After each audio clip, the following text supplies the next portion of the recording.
올 한해 우리 지역에 어떤 일들이 있었는지 돌아보는 두 번째 시간입니다. 올해 코로나19 여파로 힘들지 않은 곳이 없습니다. 특히 자영업자와 소상공인들의 어려움이 상당히 커졌고 지역 경제도 심각한 위기에 빠졌습니다. 이정아 기자와 함께 자세한 이야기 나눠보죠.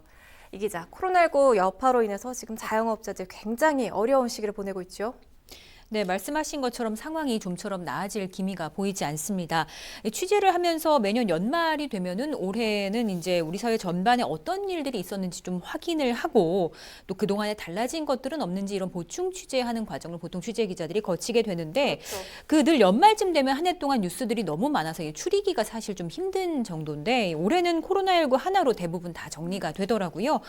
국내에서 코로나19 첫 환자가 발생한 게 지난 1월이었으니까 이제 곧 1년인데요. 코로나19로 인해서 사회 전반의 모든 것이 멈추게 됐고 우리는 좀 정상적인 일상을 잃어버리지 않았습니까?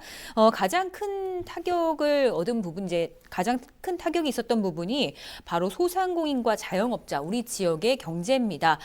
이렇다 보니까 그동안 취재진도 지역 자영업자들의 어려움과 또 그로 인해서 파생되는 우리 지역 곳곳의 지역 경제 침체에 대해서 또 그대로 전해드렸습니다. 네, 코로나19에 자영업자들이 겪고 있을 고통과 어려움을 정말 가늠할 수가 없는데요.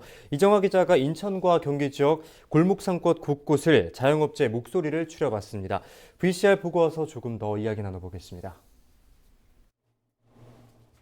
인천의 한 꽃집은 연말을 앞두고 당초 행사 주문량이 대부분 취소됐습니다. 기대를 했었는데 예정된 그런 행사들이 이렇게 줄줄이 취소 주문을 받잖아요. 연말 송년회, 회사 송년회라든지 모임 송년회. 그럴 때도 화환들이 많이 들어가거든요. 꽃다발도 많이 들어가고 그런 부분도 없어졌고. 인천 부평 상권의 한 옷가게는 직원 절반을 줄여봤지만 매달 임대료 400만 원을 감당하기 버거운 형편입니다. 지금은 하루에 2만 원, 5만 원 그렇게 판매를 하니까 진짜 유지도 안 되고 제일 힘든 게 생긴 것 같아요, 지금. 동네에서 인기였던 휘트니스 클럽. 거리두기 상향과 함께 수개월째 문을 닫으면서 존폐 자체를 걱정해야 할 처지가 됐습니다. 항상 고정 지출이 있기 때문에 그 부분이 굉장히 힘든 부분이 있거든요. 운영하는데 어려움이 아니라 이거는 그냥 운영 자체가 안 되기 때문에. 감염 걱정의 일반 음식점들은 손님 찾기가 더 힘듭니다. 단체 손님을 주로 받는 인천의 한 고깃집. 한때 600만 원 이상이던 주말 매출이 두 달 만에 20만 원까지 급감했습니다. 정말 매출이라고 할 수 없는 그런 상황이죠. 어저께도 손님 한 팀을 못 받았거든요. 저녁에 들어가면 정말 가족한테 약한 모습, 가장으로서 약한 모습 보일 수 없고. 네, 실제로 저희 취재진이 코로나19 유행 초기부터 이제 만났던 자영업자들인데 대부분 이제 정부 지원 대출을 받았던 분들인데 이제 뭐 문을 닫거나 개점 휴업 상태가 되면서 별다른 수입이 없이 지금 1년 가까이 상황이 지속이 되다 보니까 대출금은 바닥이 나고 또 자영업의 존폐까지 고민하는 분들이 상당히 많습니다. 또 더 문제는 예상보다 지금 상황이 장기화가 되고 있고요. 더 심각해지고 있기 때문에 돌파구가 없어 사실상 좀 막막한 상황입니다. 그래요. 정말 암흑 같은 1년이었다. 누군가는 이렇게 평을 하던데요.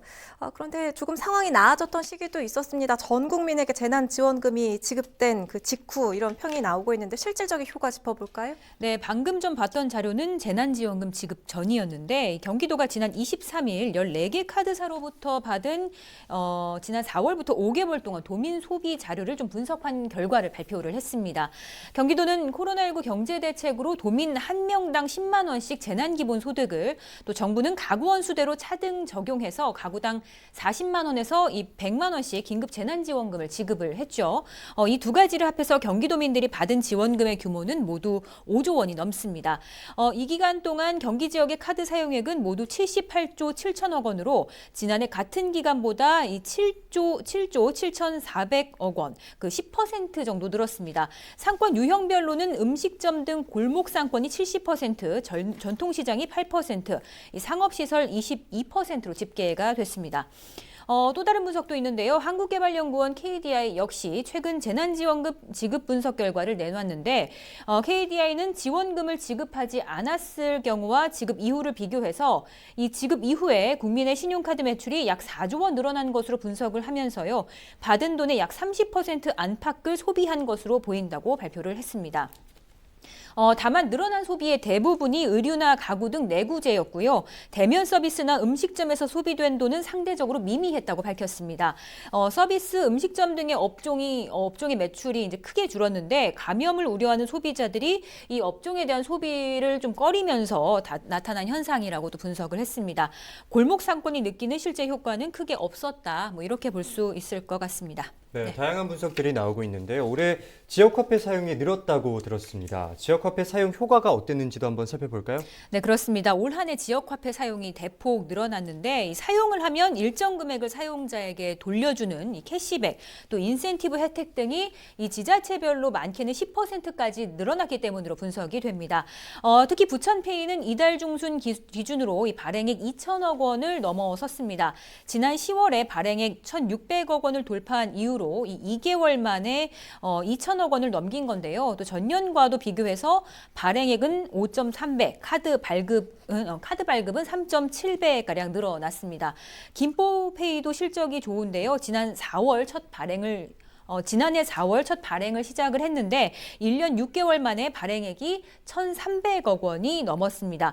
정리한 자료를 좀 보겠는데요. 김포시가 추산한 김포페이의 생산 유발 효과는 모두 1,200억 원으로 추정이 됩니다. 부가가치 유발 효과가 600억 원에 달했고요. 음식점, 숙박 서비스나 교육 서비스가 350억 원 정도로 가장 많은 파급 효과를 본 것으로 나타났습니다. 이 효과와 함께 업체들의 고용이나 취업에도 도움이 됐던 것으로 확인이 되고 있고요.